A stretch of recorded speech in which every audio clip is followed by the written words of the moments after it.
네, 저희 원래 코너 제목은 20분 뉴스 코너인데 오늘은 시간을 좀 길게 텄습니다.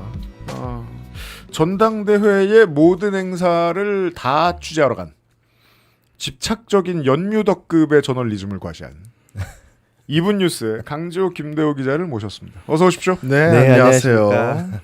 무엇보다도 저는 뭐 당원 아닌데요. 수고 진짜 많으셨습니다. 감사합니다. 아유, 많은 분들이 다 고생하셨던 것 같습니다. 그러니까요. 예. 지난주에 2분 뉴스 팀이 나온다고 저희가 예고를 했더니 부속 데스크에서 대호 기자님 노래 부르면 음소거 이런 댓글이 올라왔습니다. 왜 이런 반응이 나온다고 생각하시죠? 좀 잘못된 정보가 있는 것 같습니다. 많은 분들이 더 좋아하시거든요. 저도 잘못된 정보라고 생각을 했어요. 이제 어제 저녁에 우울할 땐 게임을 해야 되지 않습니까? 네. 게임을 풀어놓고 네, 2분 뉴스 라이브를 틀었습니다. 이제 방금까지 행사를 보고 오셨으니까 어떤 지혜로운 분석을 들려주실 수 있을 것이다. 1시간 반 동안 김대호 기자 노래만 들었습니다. 게임을 끄기 귀찮아서 노래를 계속 들은 거예요. 네, 원래 노래를 자주 부르시나 봐요.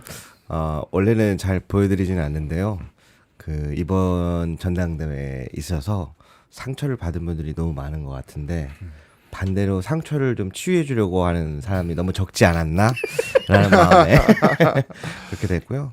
그래서 오늘 원래 잘 안 보여드리는 건데 그래서 짧게 한 소절 제가 불러드리자면 여기서요? 이 노래가 요즘 떠오르더라고요. 잠시만요. 모니터를 좀 해야 되니까요. 그대여 아무 걱정하지 말아요. 우리 함께 노래합시다. 그대 슬픈 기억들 모두 그대여 그대 가슴에 깊이 묻어 버리고. 여기 좀 반응이 야박합니다. 네. 이 노래를 보면서 네. 우리가 이제 또 함께 하면서 또 아픈 기억들, 슬픈 기억들, 분노 여러 가지들의 감정이 있지만 또 다 함께 그렇게 무언가를 통해서 노래라는 것을 통해서 조금은 마음의 진정을 찾는 게 좀 필요하지 않을까? 약간 그렇게 생각해봤습니다. 이 스튜디오가 리뉴얼된 이후로 이 방 안에서 노래를 부른 분이 딱 두 분 있습니다. 네, 김대호 기자와 나머지 한 분은 대한민국 대중음악상에 빛나는 단편선 씨죠. 2절까지 준비했는데 여기까지만 해야 되겠네요. 더는 받지 않겠습니다. 네.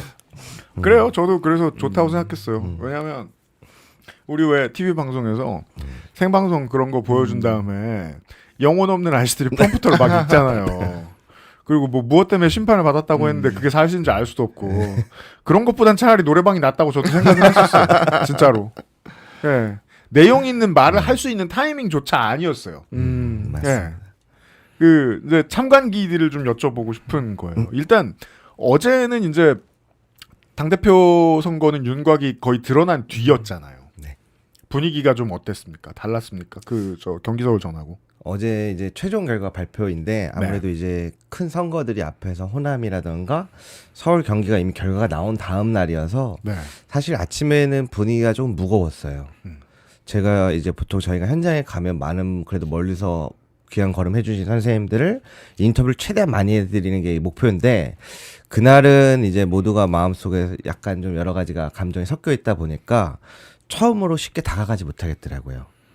아우라가 있죠. 네, 그 많은 민주시민 선생님들의 그 표현할 수 없는 부분이 있어가지고 다가가는 게 쉽지 않을 정도였는데 그럼에도 불구하고 많은 분들이 마지막까지 우리 후보님들 응원하러 그 자리에 이렇게 나와주신 걸 좀 확인할 수 있었고요. 생방을 잠깐씩 띄워서 보니까 그런 건 있더라고요. 그 대전에서도 마지막 행사에서도 이분 뉴스에 먼저 아는 척해 주시는 분들은 네.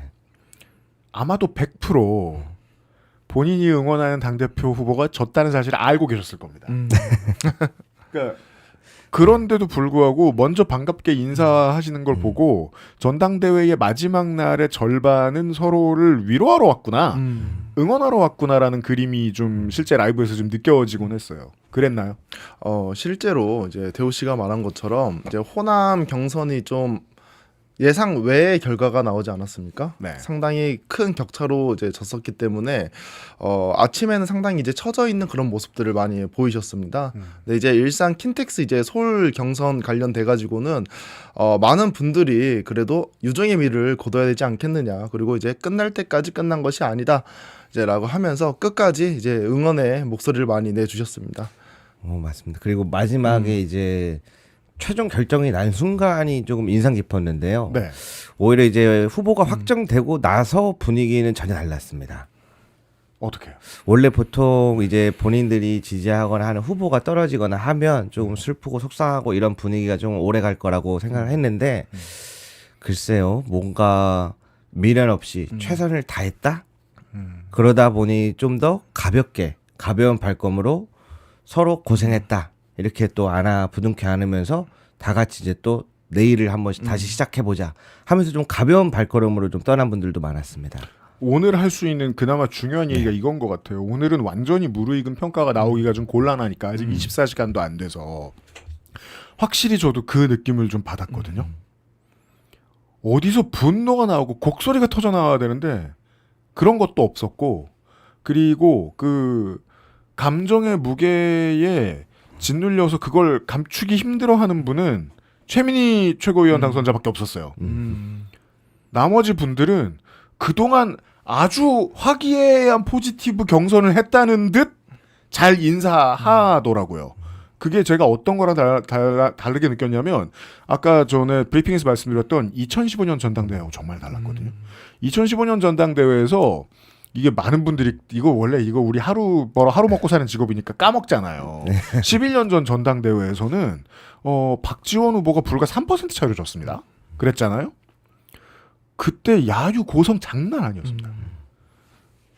이거 왜 내일 분당되려고 그래? 실제로는 이듬해 분당이 됐지만 그 분위기가 많이 달랐거든요. 그러니까 많은 걸 겪어본 사람들이 이거 진짜 열심히 싸웠고 진짜 상대방에 대해서 화나지만 분열의 단초를 이행사장에 있는 우리가 제공해서는 안 된다는 어떤 안목의 컨센서스 같은 것들이 저는 좀 느껴졌어요. 굳이 선회하자면 그랬던 것 같아요.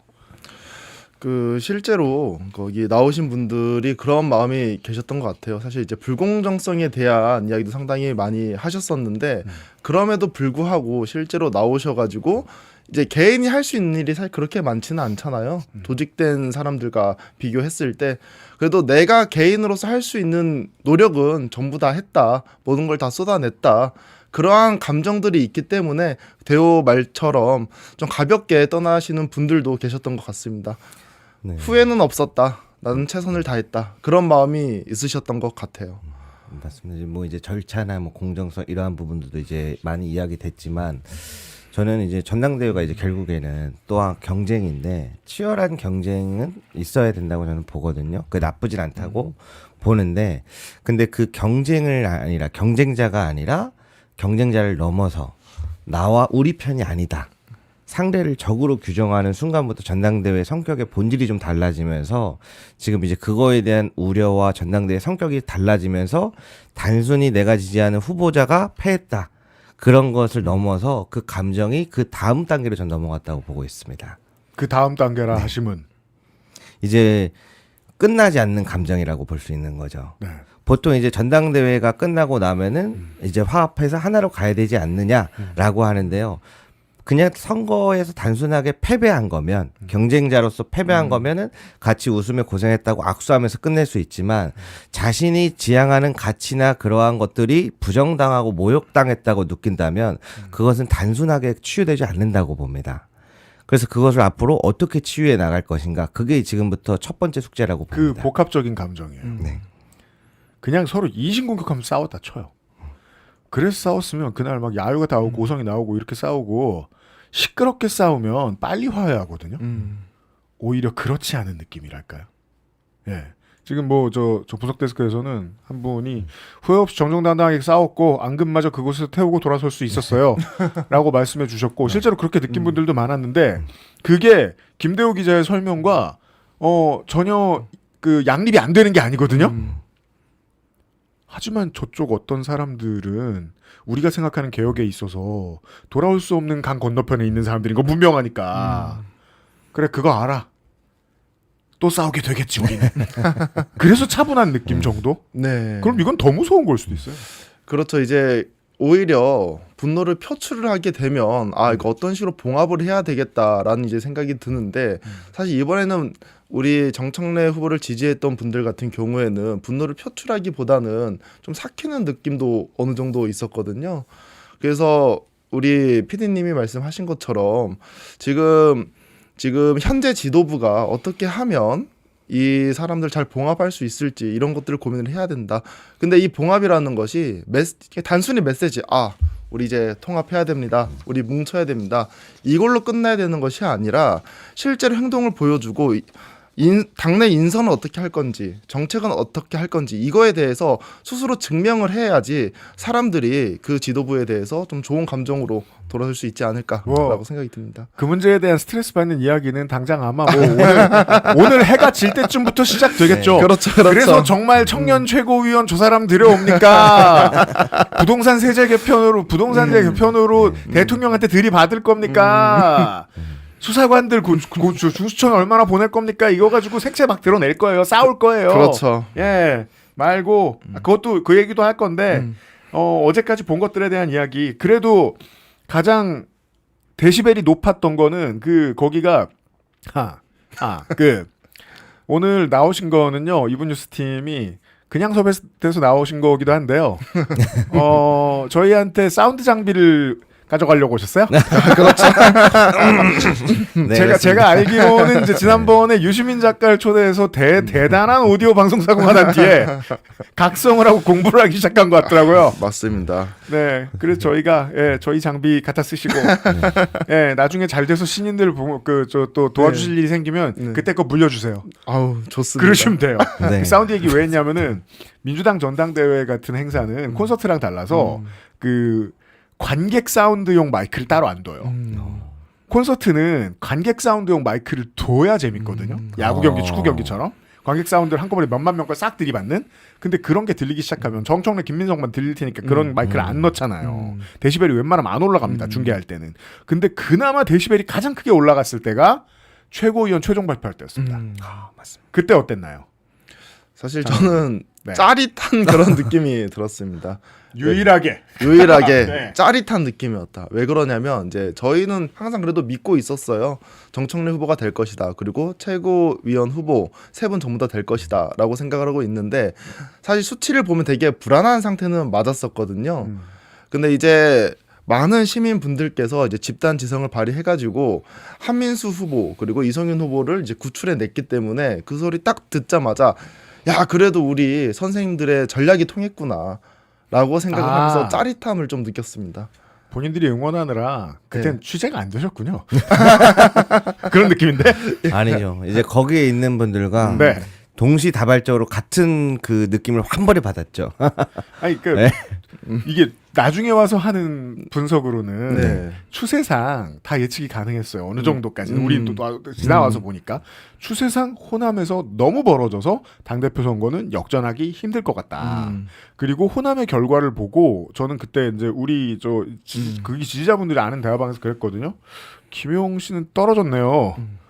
그때 추세상 예상은 가능했거든요. 수도권으로 올수록 여론조사로 가까워질수록 표는 정청래 측에 몰릴 테니까. 어느 정도 느끼고 있음에도 너무 작은 차이로 뒤집히니까. 사실 그 한민수 후보랑 김용 후보랑 0.6%가 차이가 나가지고 결국은 몇천 표 차이로 끝났습니다. 그렇죠.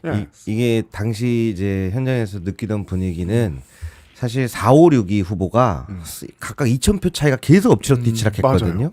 작게는 거의 1,000표 차이 미만이었는데 이제 임미 후보랑 김영호 후보가 이제 마지막을 앞두고 사퇴를 했지 않습니까? 네. 근데 전국 대의원표가 17,000표가 조금 더 돼요. 그런 상황에서 김영 후보를 밀어줍시다라는 글들이 이제 막 올라오면서 발표를 해버리니까 이제 2,000표 차이에서 확실히 긴장될 수밖에 없는 상황이었던 거죠. 그 마지막 변수. 네. 그래서 왜냐면 지금 전국 대의원은 거의 7대3 정도로 지금 나뉘어졌는데 그렇게 되면 거의 10,000표 가까이가 나와버릴 수도 있으니까. 조직표가 풀리니까 FA 네. 조직표가. 그래서 이제 그동안에 계속해서 결과가 1,000표, 2,000표에서 왔다 갔다 했는데 여기서 대의원 표가 한 5,000표 이상이 가버리면 이거는 후보의 변동이 있을 가능성이 있구나. 라는 것들에 대한 그 위험을 직감을 했었죠, 사람들이. 실제 결과로는 조직표가 움직인 게 보이긴 보였어요. 대의원표로도. 그렇죠. 그런데 이제 여기서 결정적이었던 부분은 여론조사에서 대반전이 났다는 거죠. 그러니까요. 정청래 후보가 50%를 넘기고 그리고 이성윤 후보가 제일 간당간당했었는데 오히려 1위를 했습니다. 그렇죠. 최고위원 후보에서. 이성윤 후보가 1위가 돼버렸죠. 네. 그래서 결론적으로는 최고위원 후보 3분이 모두 들어왔는데 아마 그러한 과정들이 있었기 때문에 그래도 또 다른 지지자분들이 안도를 하는 것 같아요. 그 여론조사는 전술적 투표다, 전략적 투표다 자꾸 이렇게 얘기하는데 전략적 투표라고 하기에도 너무 무서웠어요. 전략적 투표로 누가 이성윤을 1위 시켜달래? 4위나 5위 시켜달라 그랬지? 근데 그랬으면 전략적으로 하자는 움직임이 생각보다 뜨거웠다는 거예요. 여론조사에 응답해 주신 시민들이. 저는 그래서 그러니까 이런 사후 약방문에 대해서 떠드는 시간이기도 하지만 오늘 마지막으로 이런 얘기 못 할 테니까 정청래 후보가 5할을 간신히 넘긴 것도 저는 호남에서의 결과를 보고 실망한 분들이 응답수가 좀 낮아지지 않았나. 원래대로 백중세였다면 여론조사, 당대표 여론조사도 충분히 영향을 끼칠 만큼의 변수가 되지 않았을까? 왜냐면 그 정도 계산은 됐어야 애초부터 선호투표제를 얘기했겠죠. 오늘 이 순간을 보면서 결국 선호투표제로 이겼으니까. 그렇죠. 김민석 측은. 저는 김용 후보의 탈락을 보면서 그 점을 느꼈다. 마지막까지 쫓아오는 여론은 진짜 치열하게 고민하셨구나. 한 표씩 행사하신 분들이. 그래서 전체적으로 보면서 느꼈던 어제는 조금 마음이 편했던 게 후회 없이 최선을 다했다. 모두가 다 함께 애썼고 그리고 그 과정 속에서 이제 당대표 선거의 단락은 좀 다른 결정이 나왔지만 또 최고위원 후보 쪽을 살펴봤을 때 그래도 국민들의 여론이 어느 정도 작동을 하고 이게 또 어느 정도 정부의 견제와 균형이 작동하는 거나 그러면서 이러한 반반 가져가는 결과가 나오면서 사람들이 그러한 부분에서 조금 마음을 좀 놓았다고 저는 생각을 하고요.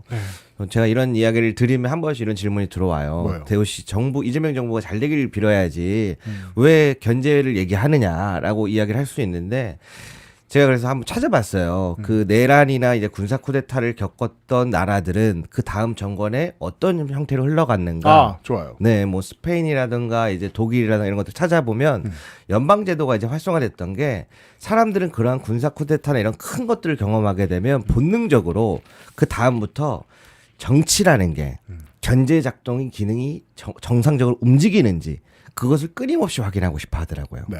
그래서 이거는 어떠한 이재명 정부를 응원하지 않는 마음이 아니고 오히려 사회가 점점 더 민주주의가 무너지지 않도록 계속 그러한 견제나 균형이 작동하는지 확인하고 싶어하는 마음에서 나온다고 보고 있다.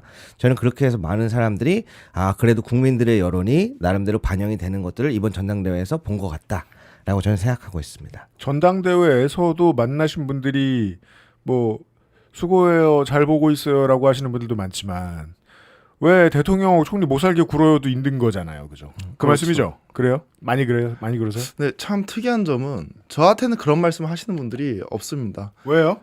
아무래도 좀 등치가 커서 그런지 모르겠는데 대호 아니 근데 원래 정장 바지가 반바지인 사람한테는 별로 말 걸고 싶진 않아요. 그래요? 예, 여기- 저도 최근에 느끼게 됐어요. 예, 약간 가깝게 다가가려고 좀 편안한 바지를 입었는데 사람들과는 멀어졌네요.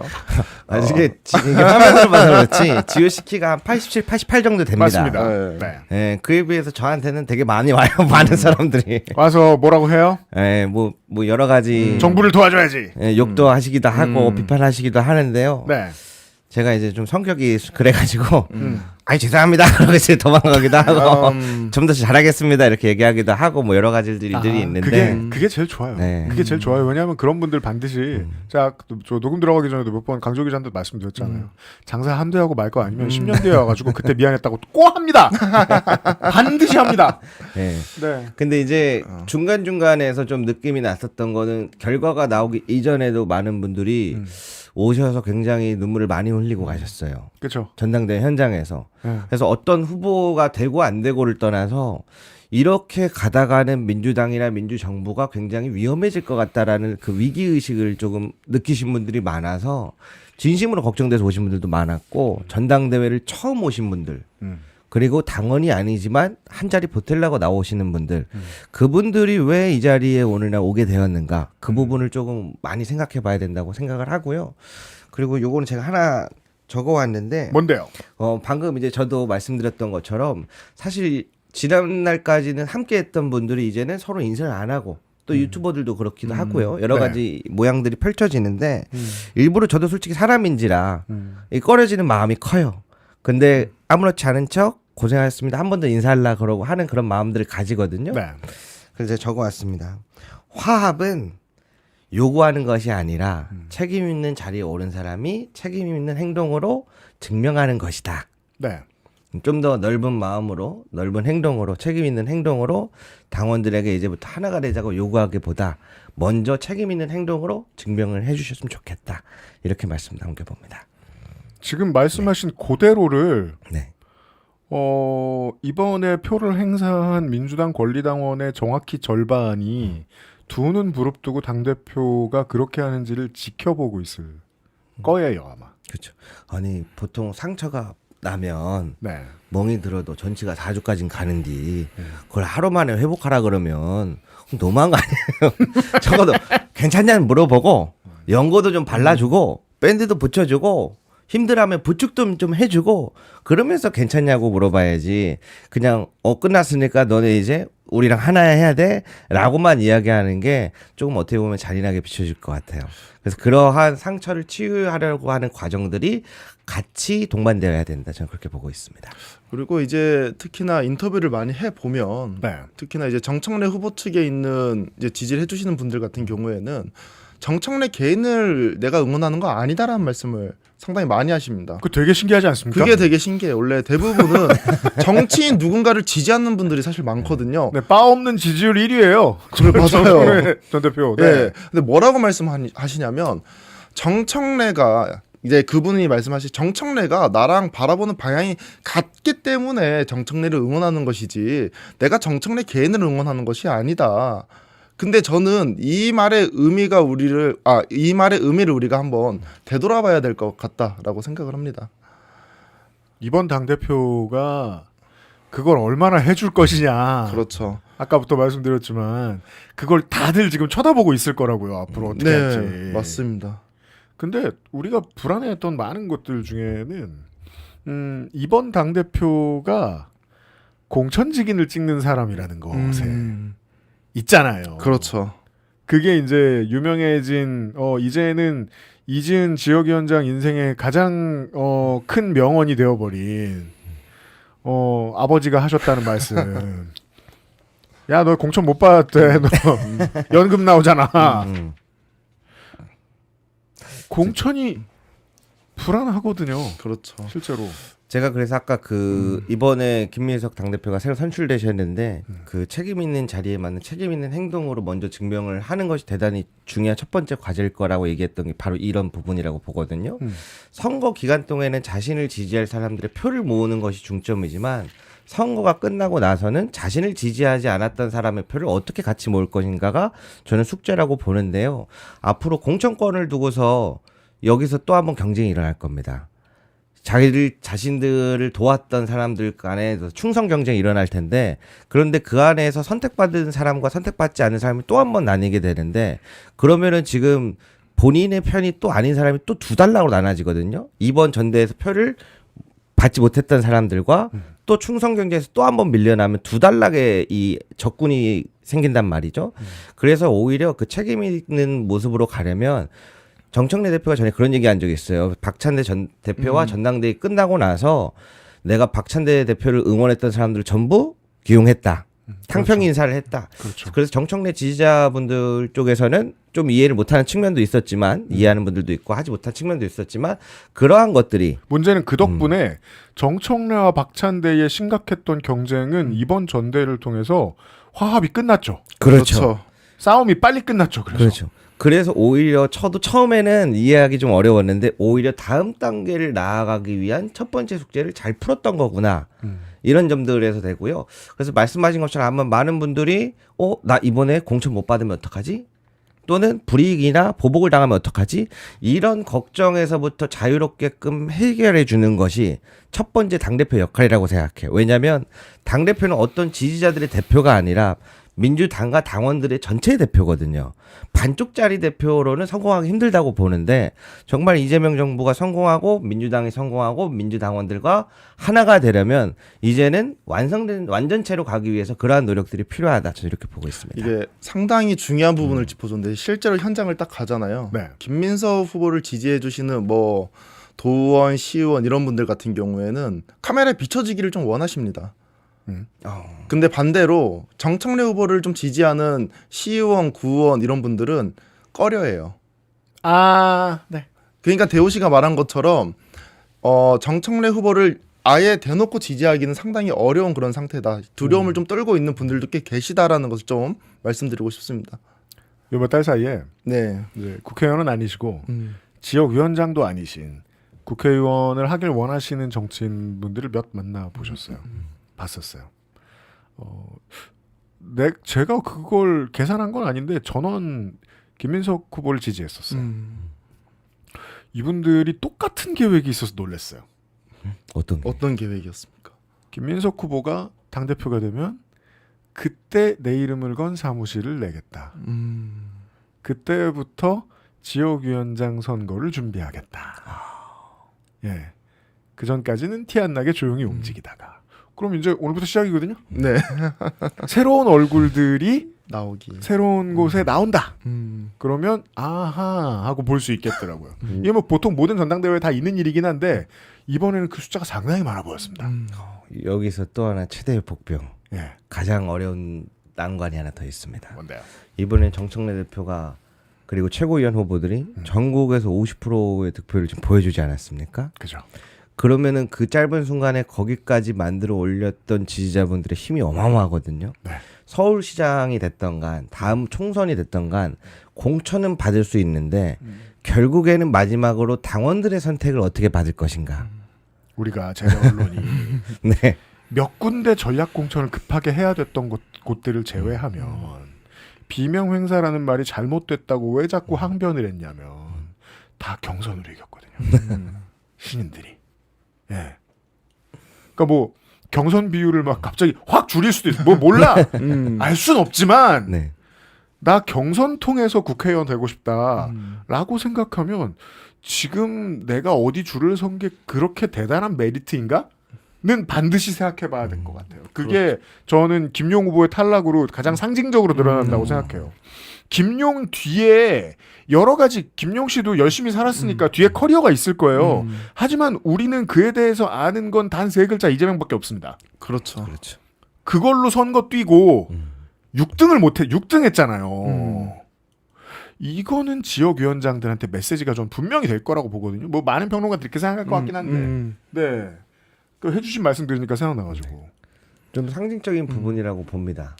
그렇죠. 이제 사실은 정치인이라는 것이 누구의 후광 정치로 하면 안 된다라고 저는 생각을 하거든요. 근데 이제 김용 후보 같은 경우에도 누구한테 하는 말이에요? 김용만은? 뭐 하여튼 이제 후광들이 많으신 분들이 계시더라고요. 정치인 분들 중에 한두 분이 아닌데. 네. 물론 이제 김용 후보께서도 상당히 열심히 이렇게 사신 걸로 알고 있습니다. 하지만 우리가 파악하고 일반 당원들이 생각했을 때는 우리 PD님이 말씀하신 것처럼 이재명의 친구, 이재명의 측근 이걸로만 기억이 됐기 때문에 오히려 당원분들한테 선택받지 못하지 않았나라고 생각을 합니다. 그 어제 있었던 사건들 중에 저 행사장 위에 매달린 분 보셨어요? 예. 실제로는 못 보고 무슨 일이었답니까? 이제 전당대회 예. 불공정 경선이라든가 이런 여러 가지 뭔가를 외치셨을 거예요. 그러한 울분 때문에 올라간 걸로 제가 알고 있습니다. 그래요? 예, 그래서 이제 경찰들이 소방대원이랑 출동해서 현장에서 잠깐 이제 딜레이가 됐었지만 왜냐면 정리가 됐고. 너무 위험해가지고 저는 뭐 떨어지신 줄 알았어요. 저도 너무 위험해 보이더라고요. 봉이 두꺼우면 그립을 못합니다. 그 뭐라고 해야 네. 되죠? 거기 행사장에 설치된 구조물에서 약 한 10m 정도 가까이 위에 그거를 올라가셔서 거기서 이제 외치신 거거든요. 그럼 구조물의 10m 위면 네. 바닥에서는 한 3, 40m 위죠. 그리고 만약에 이제 떨어졌다면 정말 아찔한 네. 그런 사고가 될 뻔했던 건데, 네. 그러니까 우리가 봐야 되는 게 지금 이번 경선에 있어서 얼마나 이 뭐라고 해야 될까요? 불공정 또는 그러한 경선들 선호투표제로 적용됐던 방식들, 그리고 이제 너무 조직적인 움직임들, 그러한 것에 대한 울분이 얼마나 큰지 좀 볼 수 있었던 것 같아서 좀 이런 부분은 깊이 우리가 반성을 해야 될 것 같다는 생각이 들고요. 그런 일들이 일어나지 않도록 잘해야 될 것 같습니다. 그 점이 있어서 제가 그 경선 초기에 정청래 당대표가 선택을 잘했다고 느꼈던 게 선호투표제를 정말 긴 말하지 않고 받아들임으로써 이후에 지지자들과 지지 세력이 분노를 바깥에 표출할 수 있는 근거를 최대한 없애줬어요. 예. 불공정한 싸움이지만 이 룰을 받아들이고 싸운다라고 리더가 이야기를 했으니 상황이 바뀔 수가 없는 거였죠. 뭐 예를 들어 뭐 2002년 뭐 단일화 경선으로 말할 것 같으면 경선 들어가면 무조건 노무현이 지고 민주당은 후보 못 낸다라고 했는데 그냥 들어가서 이겼잖아요. 그렇죠. 예. 그러니까 그 어려운 선택을 깃발을 들고 있는 사람이 하는 것이 저는 그 사고를 보면서 그 생각을 했거든요. 어제 사고를 보면서. 야, 만약에 싸움이 더 컸으면 저러는 분들이 더 많았을지도 모르겠다. 진짜 걱정이 많이 되더라고요. 그래서 이게 중요한 게 사실 어떤 후보든 대한민국이 그리고 이재명 정부가 잘못되길 바라는 분은 없을 거예요. 다 같은 대한민국 국민으로서 잘 되길 바라고 민주당을 지지하는 사람으로서 성공하길 바라는 거겠죠. 그런데 지금 단락을 살펴보면 여기 지금 민주정부나 이재명 정부에 조금이라도 비판적인 시각이나 목소리를 내면 반명이라고 지금 취급하는 그 분위기가 팽배한 속에서 일어나는 사건 사고들이라고 보거든요. 지금 사회에서 일어나고 있는 불만들이 여러 가지가 있는데 그런 것에 대한 조금이라도 비판을 하면은 반명으로 취급한다던가 너는 우리 편이 아니야라고 얘기하면은 저는 사회가 건전한 비판이 이루어질 때 작동된다고 제대로 작동된다고 보는데 누가 봐도 지금 여러 부분에서 불만들이 터져 나오고 있는데 언론도 누구도 아무도 평론가들도 모르는 척하면 그때 그 불만들이 사회 곳곳에서 터져 나온다고 봐요. 그래서 그런 현상들이 이번 전당대회에서도 지금부터 벌써 보이는구나. 그래서 사실은 이제 이재명 정부가 잘 되길 바라는 것도 중요하지만 또 한편으로는 국민들과 당원들 지지자들의 목소리를 앞으로 어떻게 더 잘 담아서 반영할 것인지 그 또한 균형을 맞추는 것도 좀 중요하다. 이렇게 보고 있는데 좀 길었나요? 아니에요. 네. 다만 했던 얘기 계속하고 있을 뿐이에요. 그 강조 기자님 지난번에 나오셨을 때 네. 영남권 이제 행사에서 대절 버스 엄청 보신 얘기해 주셨잖아요. 아, 그렇죠. 이제 공주에서 딱 봤더니 이제 뭐 김민석 버스 1호, 2호, 3호, 충남에서도. 뭐 충남에서 뭐 이런 네. 것들을 이제 말씀드렸었는데 그 다음에는 괜찮았어요. 호남하고 도실 때. 사실은 이제 뭐 특히나 경기나 이런 데는 이제 주차장이 되게 넓잖아요. 네. 충청권 같은 경우는 그냥 주차장 딱 하나 있었거든요. 네. 확인이 바로 되는데 네. 또 찾아가서 확인하기가 또 쉽진 않더라고요. 예. 킨텍스였던가? 뭐 우선 특히나 마지막 날 킨텍스 같은 경우에는 거기 주차장이 되게 여러 개잖아요. 예, 주차장도 되게 여러 개이기도 하고 사실은 전국에서 다 오시기 때문에 맞아요. 그런 것들을 확인하기는 쉽지 않았습니다. 아 진짜요? 예. 그 얘기가 대구 경북이 진짜 기억이 많이 나는데요. 네. 그때도 이제 뭐 비슷한 현장이었는데 어느 정도였냐면 모든 후보의 응원단을 다 합친 것보다 정청래 후보를 응원하러 온 사람들이 더 많아가지고 그래요. 네. 그래서 제가 그때 다른 후보 캠프 쪽에 서 있었거든요. 잠깐 이야기하느라 네. 거기 있는 다른 후보 캠프 쪽에서도 야 저희 몇 명이야 그랬거든요. 대구에서는 이제 네. 정청래 후보가 승리를 했었는데. 네. 그러니까 이제 모든 후보를 합한 만큼의 그런 지지자들, 응원자들이 그 정청래 후보를 응원하러 오는 사람들이 갈수록 늘어나는 걸 볼 수 있었거든요. 근데 확인하셨을 때 정청래 이름 써진 버스는 못 보셨다면서요? 버스는 못 봤지만 근데 이제 개개인은 그렇죠. 그렇게 많이 왔다. 네. 네. 개개인이랑 개개인이 아닌 것 같은 사람은 어떻게 구분하냐면 옷으로 구분합니다. 네. 저희도 다 다른 옷 입고 있지 않습니까? 그렇죠.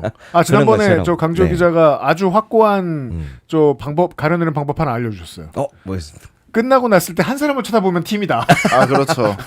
이제 끝났을 때 같은 차를 타고 가니까. 오와 열을 맞춰서 이제 한 번에 빠져나가면 팀인 거고 네. 점조직으로 막 빠져나가면 이제 팀이 아니고 개인이다. 이게 명확했었던 것 같습니다. 수학여행 오신 것처럼 같이. 네. 전에 처음 강조 기자 만났을 때 그 통섭 형하고 얘기 나누면서 이야기 나눴습니다만 그 이분 뉴스는 이제 알바 고학생들이 알바하는 채널입니다. 본질적으로. 지금 김대호 기자도 그 학위를 준비하고 계십니까? 네. 교육학은 아니죠? 네, 아닙니다. 네, 그럼 뭐예요? 관광 경영학인데요. 이제 관광경영학. 예, 석사 졸업을 마쳤고 이제 박사 들어가는 네네. 거예요. 네. 이제 박사 두 분 다 이제 박사를 준비하고 계시고 네 맞습니다. 이제 학비를 이걸로 되는 거죠. 아 그렇죠. 이제 아니. 방송에서 열심히 하고 이제 학비는 또 그걸로 내야죠. 아니 근데 원래는 사실 그렇게까지는 생각을 안 했었는데 이렇게 됐죠. 하다 보니까 아니 이게 조금 억울한 게요. 네. 그 우리 피디님도 마찬가지지만 네. 여기 민주시민 선생님들의 수준이 너무 높아요. 뭔가 네. 힘든 걸 얘기하실 모양이네요. 요즘 하는 그렇죠, 일에 그렇죠. 어떤 게 힘들어요? 네. 지난번에 유시민 작가님 모셔서 할 때도요. 대호 씨 말을 안 해요 그러는데요. 동서고금의 세계 역사를 가지고 와서 설명하는데 뭐 알아야 제가 거기다가 얘기를 하죠.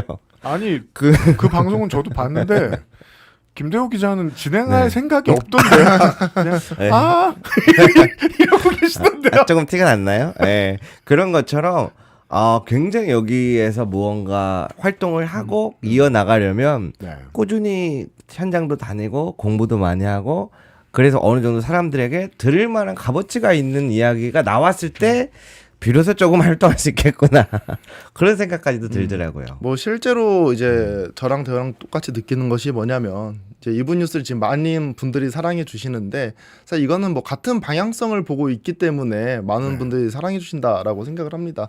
그래서 저희 평론이 막 엄청나게 뭐 잘하고 이루어지는 저희는 않는다라고 생각을 해요. 그런 것들을 많이 느끼기 때문에 진짜 공부를 조금 더 열심히 하려는 마음이 큽니다. 그래서 우리 선생님들에게 좀 고퀄리티의 평론을 할 수 있게 지금 준비하는 과정이다라고 생각하고 있습니다. 그래서 그때까지는 당분간은 좀 노래를 좀 더 해야 될 것 같다. 결론이 그렇게 가는 거야? 예를 들어 이제 뭐 다음번 저 강릉 네. 재보선 때 이제 승패를 봐서 이기면 좋다고 노래를 하고 지면 위로한다고 노래를 하고 하실 거. 왜 여쭤봤냐면 이제 이 업계의 플레이어가 오고 가는 걸 이제 14년간 지켜보면서 이분 뉴스가 이제 본궤도에 들어서기 시작했단 말이에요. 근데 이분 뉴스에 대한 사람들의 관심이 높아지는 추세와 같은 시간선에 이분 뉴스를 만드는 분들도 이분 뉴스를 지금 보고 계신 분들도 많이 보던 다른 유튜브 채널에 대한 관심도가 급전직하는 거랑 타이밍이 겹쳐. 예. 방송사 가서 이제 이쪽 일 하시는 분들이나 언론인들 보시잖아요. 아니에요? MBC 요새 안 불러요? 막 부릅니다. 봅니다. 네. 가죠. 네네. 한 번씩 합니다. 네네네. 네. 저 오후 이 시간쯤 하는 프로그램. 네네. 네. 이분 뉴스에 대해서 무슨 얘기 안 해줘요? 요즘 잘하더라. 내가 아는 애들은 요새 다 망했는데 뭐 이런 얘기 안 해줘요? 그런 얘기는 했었는지 잘 모르겠습니다. 기억이 안 나. 제가 가면 항상 다 긴장돼가지고 준비하느라 바빠가지고. 왜냐하면 이 업계가 네. 그 작은 연예계라서 연예인들을 움직이는 가장 주된 동력은 제가 경험한 바에 따르면 질투거든요. 내가 쟤보다 잘할 거야. 안 되면 내가 제일 제낄 거야. 무슨 방식으로 하든. 네. 안 그래도 그런 거 느끼실 때가 됐어요. 제가 보기에. 얼마 전에도 몇 곳에서 요청이 왔었는데 무슨 요청이요? 출연 요청이 이제 네. 지상파나 이런 데서 몇 군데 왔었는데 제가 정중하게 거절을 했던 게 왜입니까? 제가 저기 나가서 얘기할 정도의 실력과 수준이 아직 안 되는 것 같은데 부담스럽더라고요. 그리고 이제 또 가게 되면 이제 또 어쩔 수 없이 국민의힘이나 이런 파트도 같이 반반 이렇게 섞어서 비중 있게 다루거든요. 근데 저는 솔직하게 죄송한 말씀이지만 국민의힘에 관심이 없어요? 예, 관심이 없다기보다 한 번씩 보지만 애정이 그렇게 많진 않아요.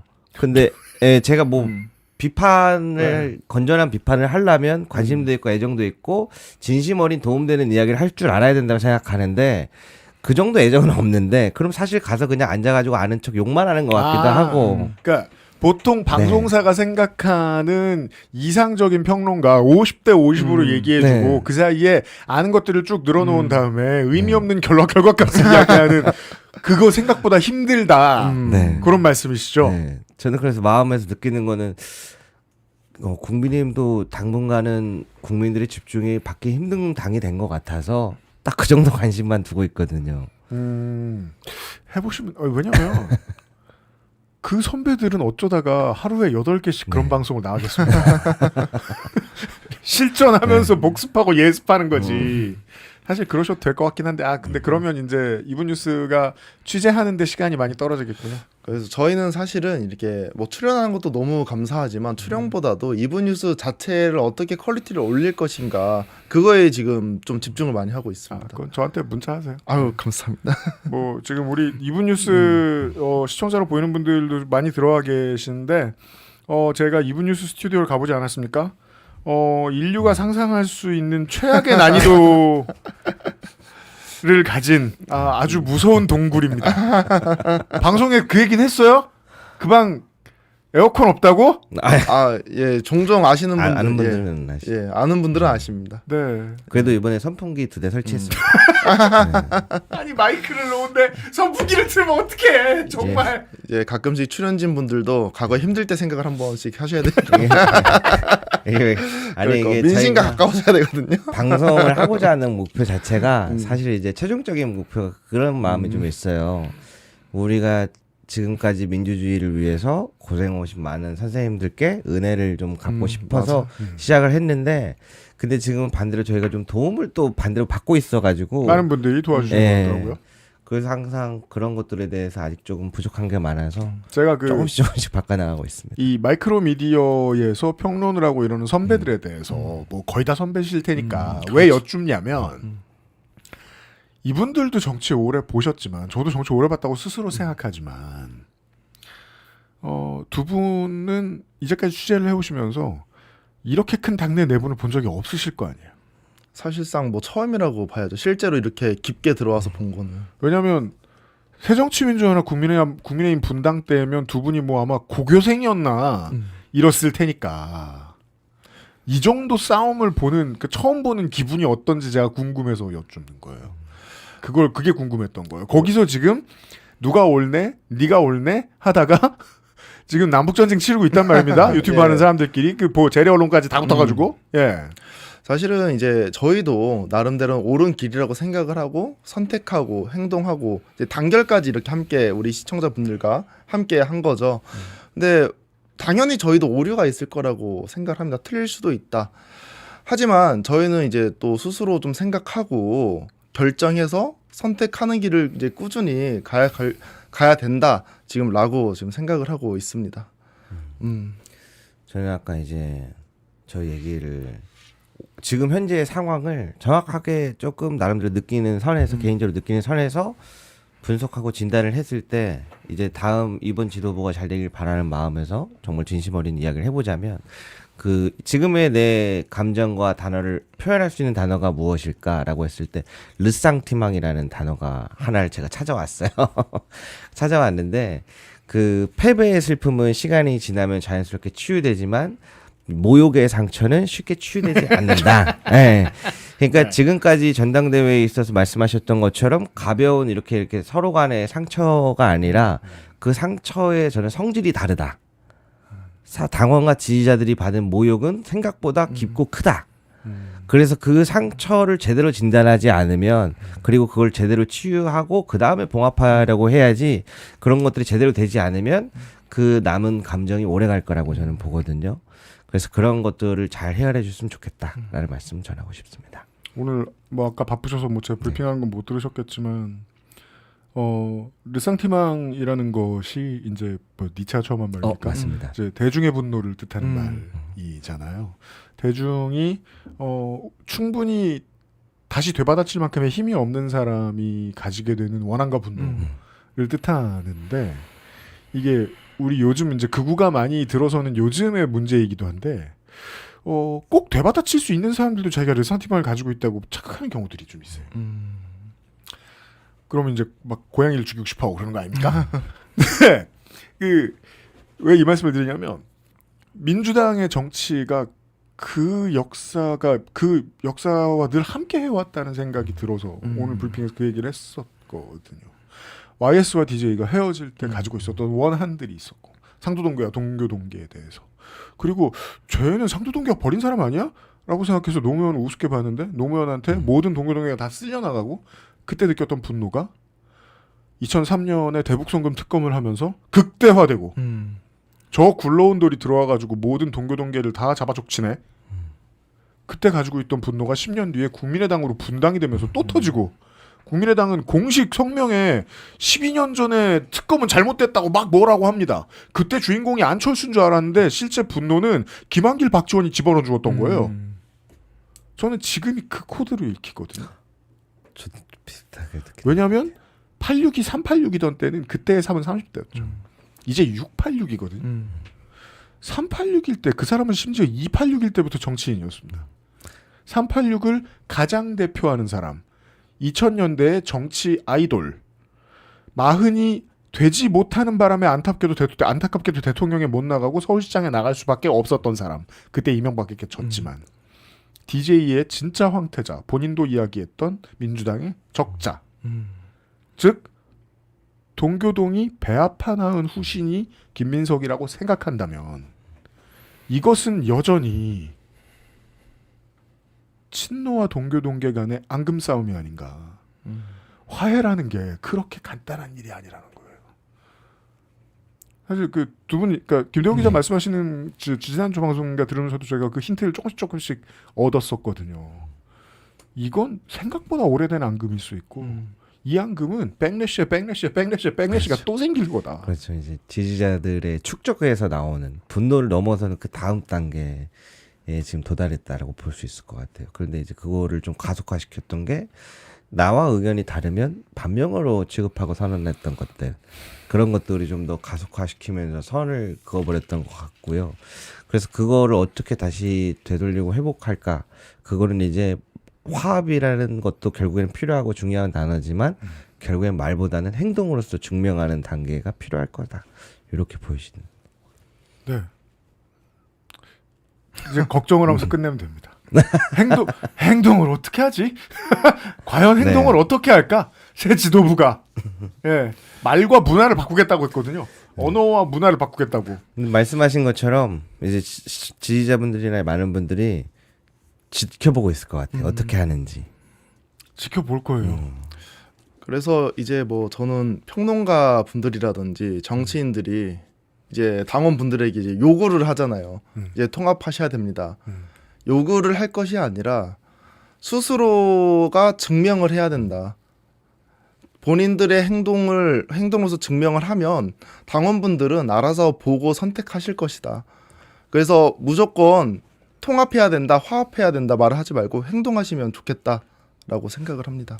정말 내가 잘못했습니다라면서 입 싹 씻고 음흉한 미소를 지으면서 우리 당에 신천지 없습니다라고 말해도 저는 좋게 받아들여줄 용의가 있어요. 심지어 그리고 이거 봐봐요. 이게 민주시민 선생님 대부분 마음이 좁지 않아요. 넓어요. 넓은데 그걸 못 품는다? 그거는 이제 더 이상 제가 드릴 말씀이 없는 거예요. 제가 진짜 많이 느끼는 건데 오늘 내일 또 같이 하다가도 또 다른 곳을 서로 바라보다가도 또 결국에는 같은 곳에 모이는 게 저는 민주시민사회의 멋있는 부분이라고 생각하고 그런 걸 되게 좋아하거든요. 그런데 그 자체마저도 품을 수 없다면 그거는 이제 한계에 다다랐다고 봅니다. 그렇죠. 저도 사실은 요즘에 보면 정책 기조가 뭐 제3의 길, 뭐 구조적 다수 이런 말씀 하시는데 사실 우리가 아무리 뭐 분열이나 뭐 해봤자 국민의힘보다 더 큰 생각의 격차를 보이겠습니까? 전 그렇지는 않을 거라고 믿습니다. 그렇기 때문에 정말 구조적 다수 국민의힘에 있는 분들까지 봉합을 하고 싶으면 사실 여기 안에 있는 사람 먼저 봉합을 하고 저기 옆에 있는 분들을 봉합하는 것이 뭐 순서적으로 맞지 않나라고 생각합니다. 근데 제가 여쭤보고 싶은 게 아까 이제 동교동계 때 이야기를 해주셨잖아요. 네. 그때는 저희가 너무 어려서 사실 그때 당시를 잘 모르는데 그때도 좀 이야기를 들어보면 심각했던 것 같은데 그렇죠. 좀 어떻게 해결했던 기억이 나십니까? 어떻게 해결했냐면요. 네. 동교동계가 인정하지 않는 노무현이 대통령으로 당선이 됐습니다. 강력 한방으로. 그리고 사람들은 김민석은 앞으로 영원히 정치권으로 돌아오지 말라고 했습니다. 그가 가진 상징성이 워낙 대단했기 때문에. 그리고 동교동계는 거의 묻혀버리는 수준이 되었습니다. 쥐죽은 듯이 지냈습니다. 네. 그러다가 분당됐죠. 열린우리당이 생기고. 네. 그리고 그 열린우리당은 노무현을 중심으로 똘똘 뭉쳐있다가 노무현의 지지율이 떨어지는 레임덕 시기가 오자 노무현을 버렸죠. 네. 그때 분위기가 지금이랑 비슷했나요? 아니면 더 그랬었나요? 더 무서웠죠. 왜냐하면 노무현 편은 아무도 없었는데 동교동계의 후신들은 너무 많이 분노해 있으니까 탄핵을 시켰죠. 민주당과 한나라당이 손을 잡고 그래서 초선 때 그거 얼떨결에 버스 올라탔다가 잘못했다고 삼보일배하던 사람이 바로 지금의 추미애 도지사죠. 그게 도지사님은 아직도 잘못했다고 하고 있죠. 그럴 때마다 우리는 매번 사과받죠. 그래요. 잘하셨어요. 다음에 또 사과하세요. 네. 그때 그래요. 그 말씀 왜 그러니까 어떤 질문인지 이제 제가 이해가 되네요. 이번 싸움은 총체적으로 기록을 뒤져보건대 제일 심한 싸움의 순서를 대충 해보면 10위권 안에 드는 정도다. 저는 그렇게 읽힙니다. 그렇습니다. 그 앞에 대체 어떤 싸움들을 하셨던 그 새정치민주연합 국민의당 분당이 지금보다 몇 배 어려웠고 힘들었고 그때는 저는 마음이 편했죠. 통합진보당을 지지했으니까 그냥 민주당 저러다 죽을 거야 이러면서 그만큼 심각했었습니다. 그리고 열린우리당과 노무현 대통령 탄핵 사건은 정말 그냥 세상 모든 정치인과 언론은 민주주의가 싫구나 이런 생각을 하면서 그냥 다 포기하고 싶다는 생각이 들어서 저는 그때 그냥 군대 가서 군인은 정치를 싫어하면 주로 하는 일이 무라카미 하루키를 읽는 거거든요. 그것만 계속했습니다. 고양이가 예쁘군 이러면서 네, 정말 정치에 등 돌리고 싶었던 일들, 민주당에서 생긴 일들 생각해 보니까 지금은 그 축에는 안 드네요. 덕분에 좀 깨닫게 됩니다. 네. 그렇습니까? 저희한테는 이런 게 이 정도까지 이렇게 있었던 게 처음이었어가지고 어떻게 보면 네. 앞에 더 이야기를 들어보니까 다시 힘내야 될 것 같습니다. 국민의당에 계시던 분들 그리고 이제 뭐 후단협에 계시던 분들 지금 뭐 은퇴하신 분들도 계시지만 김대중의 가장 가까운 가신이자 동교동계의 맏형이었던 이제 100세가 다 되시는 건너갑 고문이 이번에 김민석 후보를 지지했죠. 적극적으로. 그분 제외하면 친노와 친문 가는 길에 반기를 드셨던 거의 모든 분들은 결국 국민의힘 중진으로 끝납니다. 뭐 고 이상민 의원 그분은 이제 반명이셨고 예. 뭐 김한길 대표도 민주당에서는 대선 주자셨고 네. 하나갑 대표도 그러했고 결국 다 저기 가 계시더라고요. 제가 이 이야기를 들으면서 하나 이해가 갔던 게 네. 그 전국 지역을 이제 다 전당대회가 열렸지 않습니까? 근데 그 현장에서 딱 눈에 띄는 분들이 뭐였냐면 저희도 몰랐어요 처음에는. 근데 인터뷰를 취재를 해보니까 나는 노사모 친노다, 나는 친문이다 하는 분들이 이렇게 얘기를 해주시는데 이분들이 왜 이렇게 전국에서 다 오셨나 그런 것들이 이렇게 이어지는구나 약간 그런 느낌이 좀 드네요. 20년간 네. 비웃음 사고 상처받고 사실은 내가 틀린 거 아니야? 재래 언론이 옳은 거고 저 엘리트들이 옳은 거 아니야? 그 흔들리는 마음 부여잡고 20년 계시던 분들이니까 전당대회 나와가지고 숨죽이고 서 계시는 거라고 생각해요. 저는 그 정도 간절했던 사람이 되지 못했습니다만 그분들의 마음은 그러했을 거라고 봐요. 예. 적어도 엘리트들은 그들이 옳다고 해준 적이 단 한순간도 없어요. 민주당의 최종 선택이 옳다고 해준 적이 단 한 번도 없어요. 이번에 오랜만에 좋아하는 지들이 좋아하는 선택이 나왔고요. 네. 그런 겁니다. 네. 오늘 이야기를 쭉 나눠보니까 앞에서 노래한다고 까불었다기 좀 죄송스럽습니다. 아니에요. 게임 잘 됐어요. 지지도 않았고요. 네. 너무 더울 때 말고 좀 추워지면 한 번 더 놀러 갈게요. 예. 예, 감사합니다. 네, 사운드 하다가 안 되는 거 있으면 물어보세요. 20분 뉴스 오늘 길게 했습니다. 김대호 강조 기자 오늘 감사합니다. 네, 감사합니다.